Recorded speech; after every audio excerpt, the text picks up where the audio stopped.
Today, I want to talk about something incredibly powerful, something that both science and personal experience confirm again and again. It's the idea that if you give yourself just 6 months with focused effort, consistent behavior, and the right neurological tools, you can quite literally change the trajectory of your life. This isn't hyperbole. This isn't vague optimism. It's based on how your brain and body are wired for adaptation. The human nervous system is not fixed. Neuroplasticity, the brain's ability to change itself, is active throughout life. What that means is, no matter your starting point, no matter what habits you've struggled with in the past, your biology supports change. But there's a catch: it requires deliberate intensity and repetition over time. We now know from neuroscience research that behavioral change hinges on systems like dopamine, focus, and deliberate discomfort. The first few weeks will challenge your identity, but that discomfort is a signal, not a problem. It tells you that your brain is beginning to prune away the old and reinforce the new. So today, I'm not just inviting you to believe in transformation. I'm inviting you to understand how real biological transformation works and to engage with it like an experiment. For 6 months, 6 months of structured intensity, 6 months of showing up, 6 months of becoming your own protocol. Neuroplasticity is the brain's ability to change itself in response to experience. This is not just a scientific curiosity, it is the foundation of how any transformation happens, whether physical, emotional, or behavioral. When we talk about giving yourself 6 months to change everything, what we are really talking about is giving the brain 6 months of consistent, repeated experience to rewire itself. Every thought you have, every action you take, and every behavior you engage in sends a signal to your nervous system, telling it what to strengthen and what to discard. The challenge most people face is not that change is impossible, but that they never stay with the same signal long enough for the nervous system to adapt. Neuroplasticity is time-dependent and repetition-dependent. Sporadic effort will not lead to meaningful rewiring, but daily, structured repetition, especially when paired with focus and emotional engagement, can completely reshape how the brain processes information, how the body responds to stimuli, and how habits are formed and maintained. The first principle of engaging neuroplasticity is intensity. The brain does not change in response to neutral, passive engagement. It changes in response to challenge and focus. When you deliberately practice a new behavior, whether it's waking up early, changing your nutrition, exercising, meditating, or writing, you need to bring full attention to the activity. Passive repetition is far less effective than deep, attentive repetition. This is because the brain's plasticity mechanisms, such as long-term potentiation, rely heavily on the release of certain neuromodulators like acetylcholine and norepinephrine, which are only released when we are fully engaged. This is why multitasking and distraction are enemies of change. If you spend 6 months half engaged with your goals, you will only get halfway results. But if you direct high-intensity focus towards specific actions every day, even for short bursts, you activate the very circuitry that drives change at the cellular level. Another key element is timing. Neuroplasticity is heightened during certain windows. For instance, the first 30 minutes after waking is a prime time for learning and encoding new behaviors because your brain is naturally more plastic due to shifts in brain chemistry. Leveraging this window to practice your key habit, whether it's movement, writing, goal setting, or learning, can accelerate the rate at which your nervous system encodes that behavior as part of your identity. Similarly, repetition spaced across the day, ideally morning and evening, strengthens the signal. The brain does not care how you feel about the activity, it cares how often you do it. Repetition is the driver of identity. What's often misunderstood about neuroplasticity is that it's not just about learning new skills. It's about unlearning old patterns. Every time you engage in a new behavior, you are not only building new connections, you are weakening old ones through a process called synaptic pruning. This is why consistency is so important, because every day you repeat the new behavior, you reinforce it while simultaneously degrading the neural pathways of the old behavior. The challenge is that the old habits were likely formed through repetition over many years, so the brain will resist initially. This resistance is not a sign to quit. It's a sign that your brain is undergoing structural change. Discomfort and internal resistance are biological indicators of growth. In the 6-month journey of change, there will be a constant interplay between your conscious willpower and your subconscious programming. Willpower gets you started, but it's the automaticity of neural circuits that sustains behavior. Your job is to repeat the new habit until it becomes the default setting. Studies show that the average time it takes to form a stable habit is not 21 days, it's closer to 60 to 120 days, depending on the complexity and emotional salience of the behavior. This is why the 6-month time frame is so powerful. It gives the brain more than enough time to convert effortful action into effortless identity. But that conversion hinges entirely on repetition. You must show up even when motivation fades, especially when motivation fades. Habits become hardwired when they are practiced under slightly varying conditions. If you only perform the habit in perfect circumstances, your brain won't generalize the neural encoding. But if you train yourself to repeat the habit even when you're tired, stressed, or distracted, the neural circuitry becomes resilient. You're not just teaching the brain what to do, you're teaching it to do it under pressure. And this is why elite performers train under stress. It builds mental flexibility. You can use the same principle in your own transformation. Repeat the habit every day, and especially on the hard days. These moments have a disproportionately powerful effect on neuroplasticity because the brain encodes effort paired with adversity as high-priority information. There is also a role for visualization in enhancing repetition. The brain cannot fully distinguish between real and vividly imagined behavior. Mental rehearsal activates many of the same neural pathways as physical action.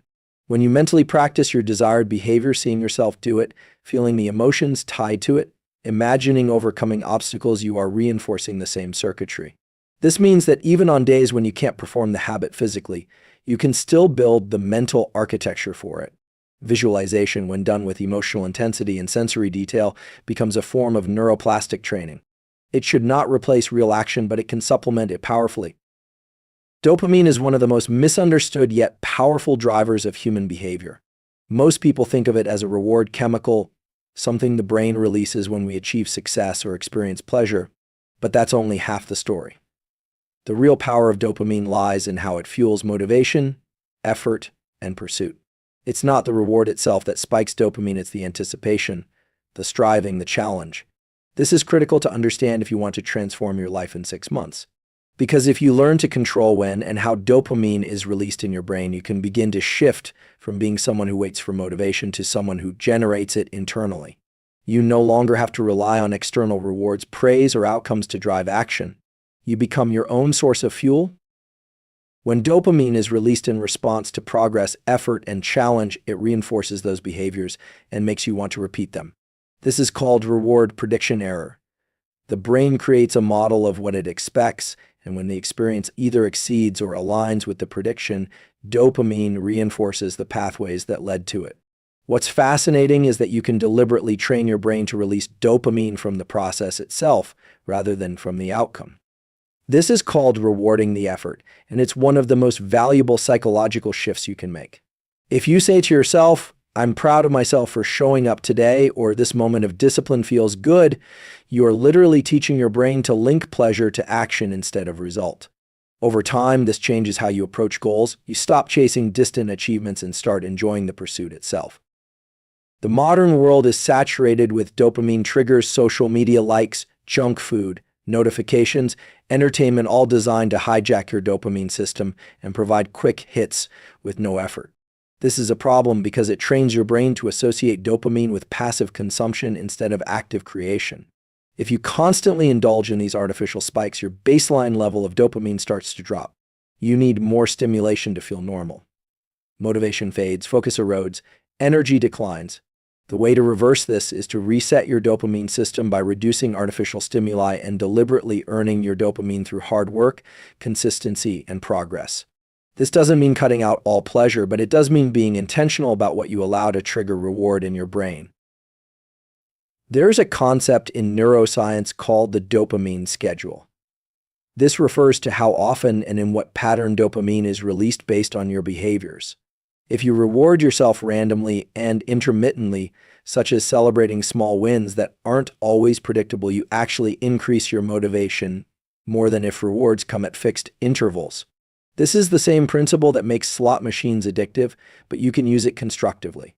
For example, occasionally surprise yourself with a reward after a tough workout or a deep work session, but don't make it a routine. Keep the brain guessing and it will keep producing dopamine in anticipation. When applied to self-development, this strategy builds resilience, enthusiasm, and drive over longer periods.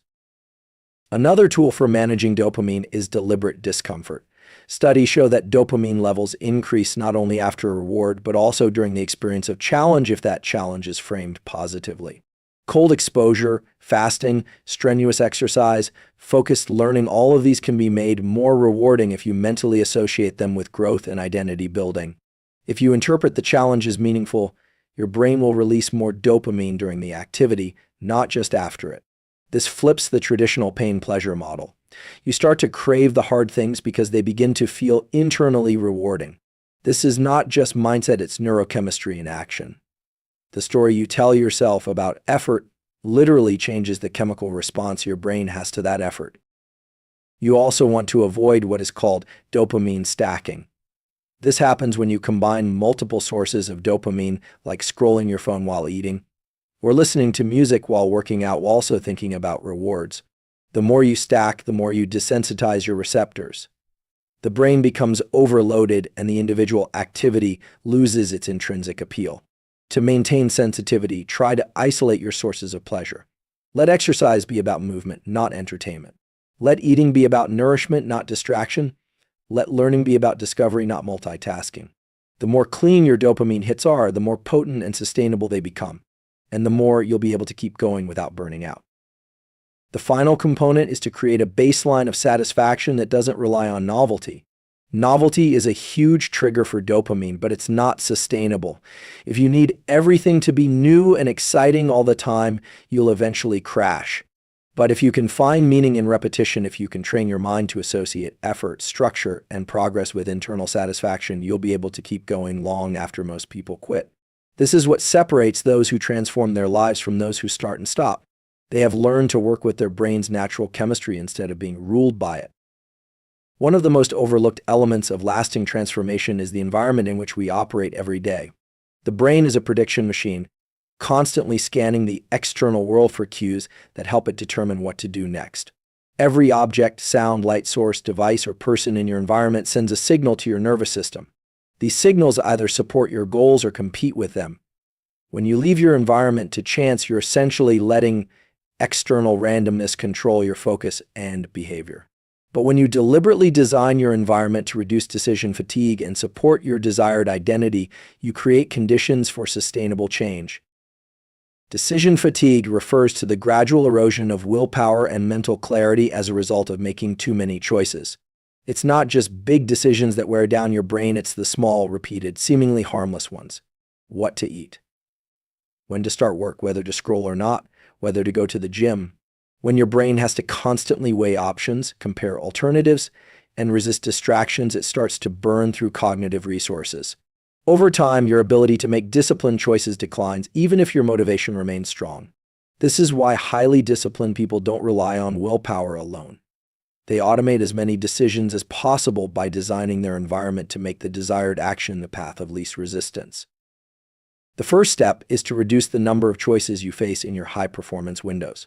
For example, if your goal is to wake up early and begin your day with purpose, set your phone across the room the night before, turn off all unnecessary notifications, lay out your clothes, and decide what your first task will be.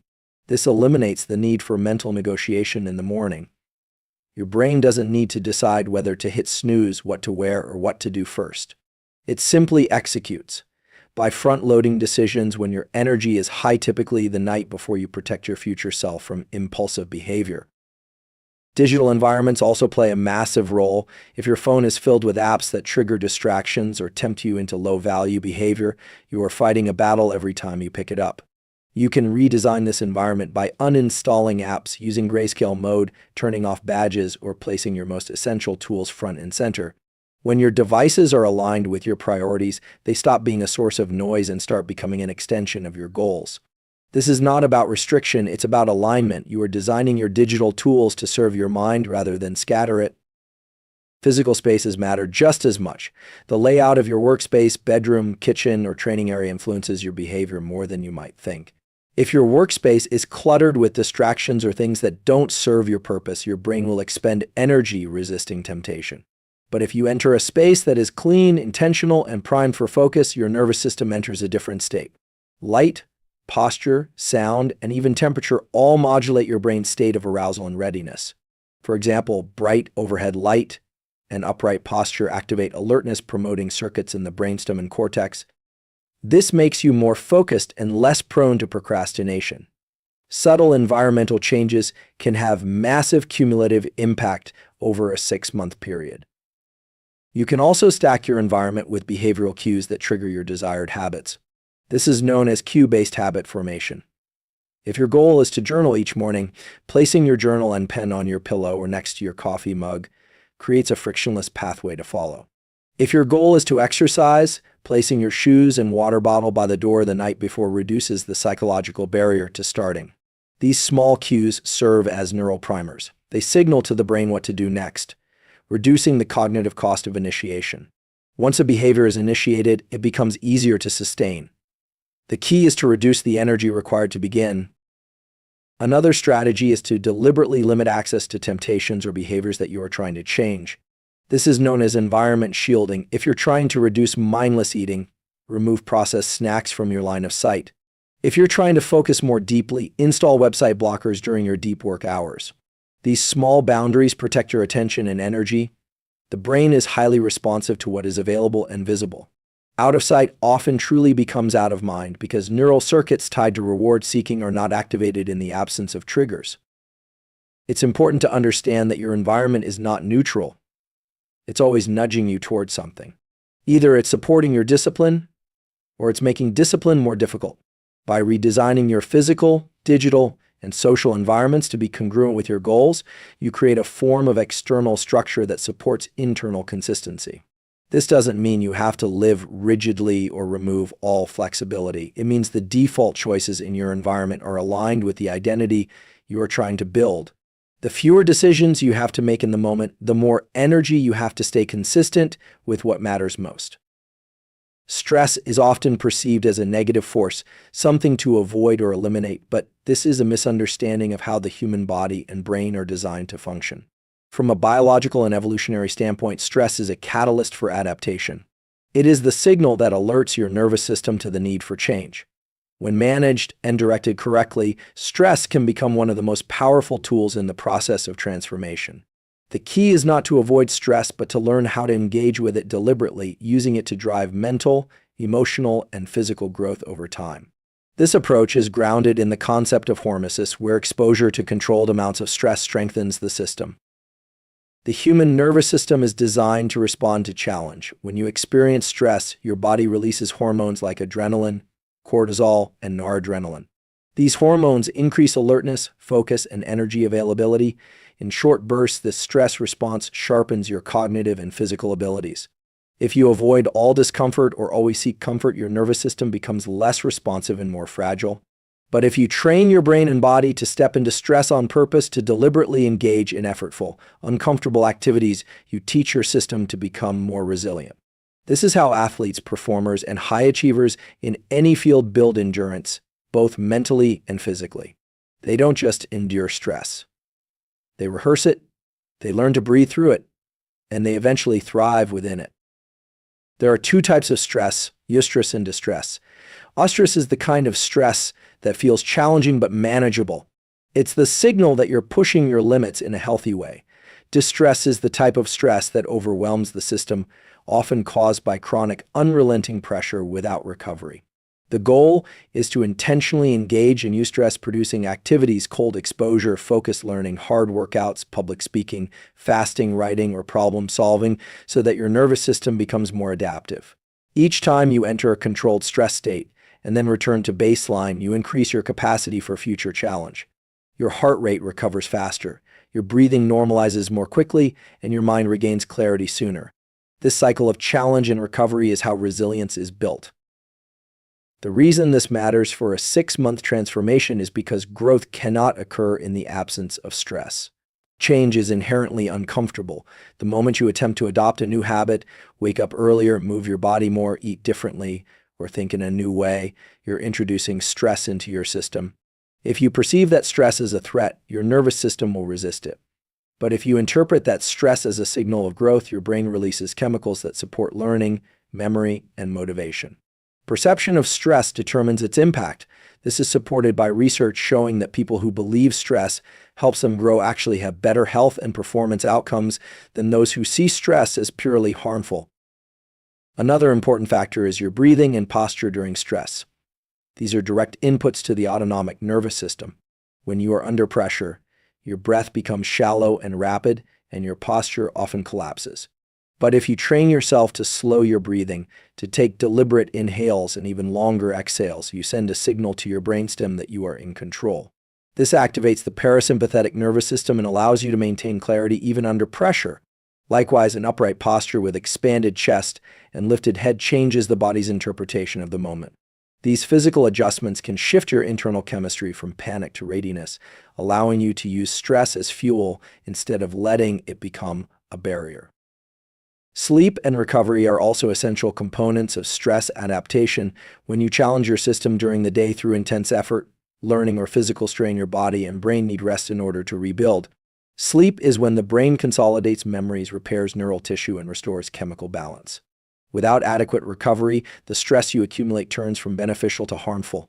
But with strategic cycles of stress and rest, you accelerate adaptation. This is why rest is not laziness, it's part of the protocol. The nervous system can only grow stronger if it has the chance to reset. Pushing constantly without breaks leads to burnout, but cycling between deliberate intensity and intentional rest leads to expansion. Equally important is developing the mindset that difficult moments are invitations for rewiring. When you encounter friction, when a workout feels hard, when a conversation is uncomfortable, when the temptation to quit is loud, those are the exact moments when your identity is reshaping. The brain is most plastic under emotional weight. If you can stay present in those moments, breathe, and take one more step, you're literally building new neural pathways. You're proving to your brain that you can operate under pressure. You're building trust in yourself. Over time, what used to feel overwhelming becomes familiar. What once triggered avoidance now signals opportunity. This is how stress becomes not an enemy but a compass. One of the most critical shifts in achieving deep, lasting transformation is moving from identity-based excuses to identity-based discipline. Most people approach change by trying to manipulate their behaviors, wake up earlier, exercise more, procrastinate less, but they do so while still holding on to a self-image that contradicts those actions. The brain, however, will always work to stay consistent with the identity it believes is true. If you see yourself as someone who just isn't consistent, or always gives up, or can't focus, you will subconsciously create conditions to prove that narrative right. This is not a character flaw, it's a neurological loop. Identity shapes perception, perception shapes behavior, and behavior reinforces identity. To truly change your life in 6 months, you must be willing to challenge and reconstruct the internal blueprint of who you think you are. Every behavior you repeat is a vote for the type of person you believe yourself to be. If you skip a workout, that's not just a missed session, it's a reinforcement of the story that you are someone who avoids discomfort.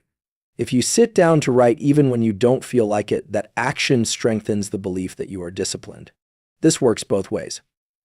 Habits are not just routines, they are identity statements. The more you align your daily decisions with the version of yourself you want to become, the faster the transformation happens. It's not about faking it. It's about behaving as if the new identity is already real and allowing the brain to rewire itself through consistency. Neuroscience supports this. The prefrontal cortex is responsible for planning, decision-making, and self-control.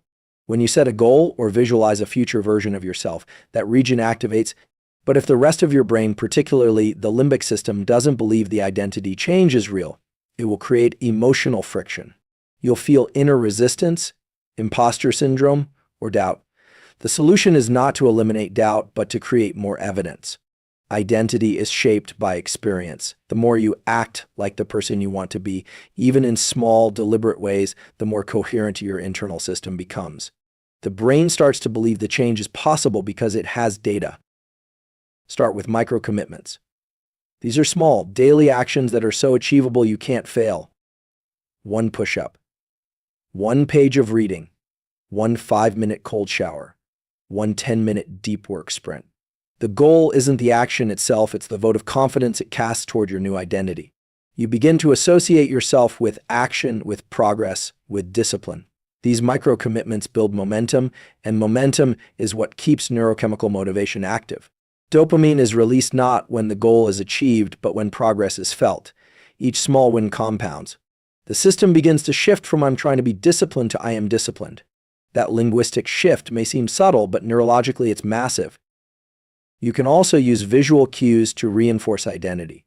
This isn't about empty affirmations, but about wiring your environment to reflect who you are becoming.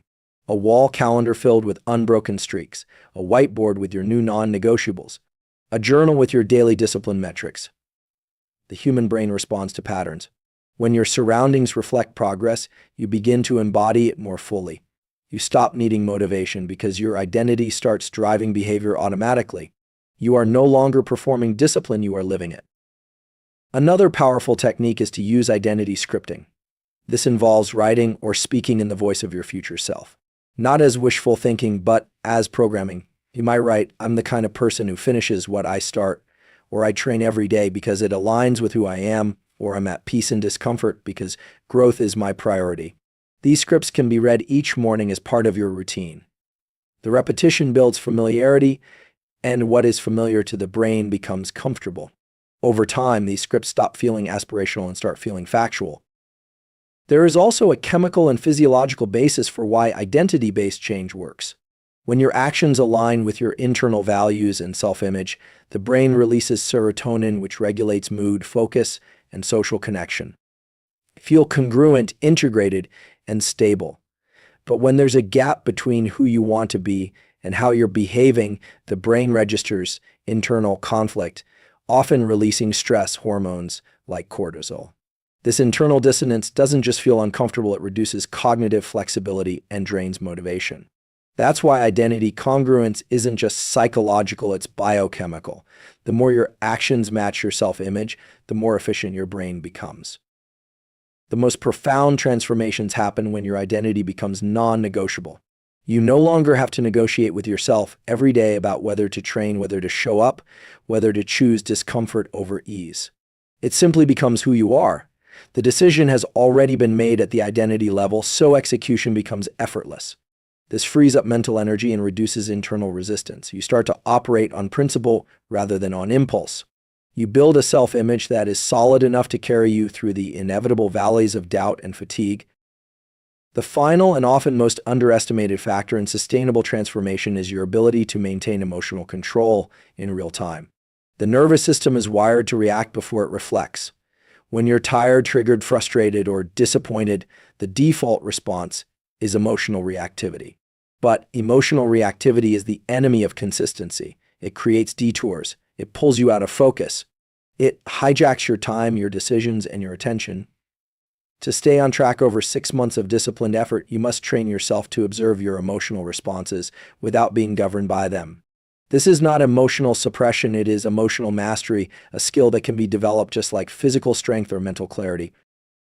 Every emotion has a physiological signature. Anger increases heart rate and narrows visual focus. Anxiety disrupts breathing and creates mental loop patterns. Sadness lowers energy and reduces motivation. These responses are not random, they are part of your autonomic system's attempt to prepare you for perceived threats or needs. But in a world that constantly bombards your system with stimulation notifications, opinions, comparisons, deadlines, these emotional circuits are often misfiring. You might feel threat where there is simply challenge. You might respond to pressure with avoidance instead of presence. The path to change requires not just behavior shifts, but regulation of the systems that influence those behaviors. One of the most effective tools for emotional regulation is breath control. Breathing is the only function that is both automatic and voluntary, meaning it gives you direct access to your state. When you feel overwhelmed, extending your exhale longer than your inhale activates the parasympathetic nervous system, signaling to your brain that you are safe. This downregulates cortisol and noradrenaline, calming your physiology. It creates a window where your thinking brain can come back online. This is crucial because you make your worst decisions when you're in a sympathetic dominant state. You send a text you regret, you skip a workout, you break your streak, not because you're weak, but because your body is operating from fight or flight circuitry. Learning to pause and control your state allows you to choose your next action instead of being dictated by emotion. Another layer of emotional control is learning to identify and name your internal experience. Neuroscientific research has shown that simply labeling an emotion, this is frustration, this is doubt, this is resistance, reduces its intensity. The prefrontal cortex activates, allowing the brain to observe rather than fuse with the feeling.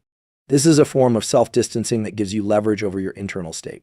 It transforms the emotion from something you are into something you are experiencing. That space between stimulus and response is where discipline is born. And the more often you practice this in the moment during a tough workout, a boring task, or an uncomfortable conversation, the more your brain learns that you are in control, not your emotions.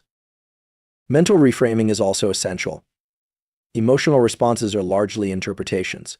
Two people can experience the same situation with radically different reactions based on the narrative running through their mind. If you miss a day of progress and tell yourself, "I'm failing," that emotion leads to guilt and discouragement. If instead you tell yourself, "This is part of recalibrating," your nervous system stays regulated. You're more likely to get back on track quickly. The brain believes the story you tell it. Emotional control is not just about suppression, but narration, choosing the lens through which you interpret events. This shifts the chemistry of your experience and keeps you in momentum. There is also a social component to emotional regulation. The people around you can either trigger dysregulation or support coherence. Conversations filled with drama, pessimism, or comparison flood your brain with unnecessary emotional noise. On the other hand, environments that encourage composure, clarity, and long-term thinking strengthen your ability to stay calm and deliberate. This is why choosing your influences is not just about avoiding negativity, but about protecting your nervous system. Every interaction either stabilizes or destabilizes your state. High performers understand this and are deliberate about who they let into their emotional space. Boundaries are not a luxury, they are a neurological necessity. Sleep, nutrition, and movement are also emotional regulators. When you're sleep deprived, your amygdala, the brain's fear and emotion center, becomes hyperactive. Your ability to manage frustration or delay gratification plummets. A clean diet that supports stable blood sugar and gut health reduces the physiological triggers of mood swings. Regular physical movement, especially Zone 2 cardio or resistance training, promotes neurochemical balance and lowers stress hormones. These physical habits create a more stable baseline, which makes it easier to practice emotional discipline when life applies pressure. They are not optional, they are foundational. Training yourself to sit in discomfort without needing to fix, escape, or numb it builds the kind of emotional strength that sustains discipline through any challenge. Discomfort is the crucible where emotional regulation is forged. If you avoid discomfort, you avoid growth. But if you can sit with it, breathe through it, let it rise and pass without reaction, you develop inner power that can't be shaken by circumstance. The brain learns that discomfort is survivable, that you can feel intense emotion and still act in alignment with your values. This is how emotional discipline becomes identity, not just a technique.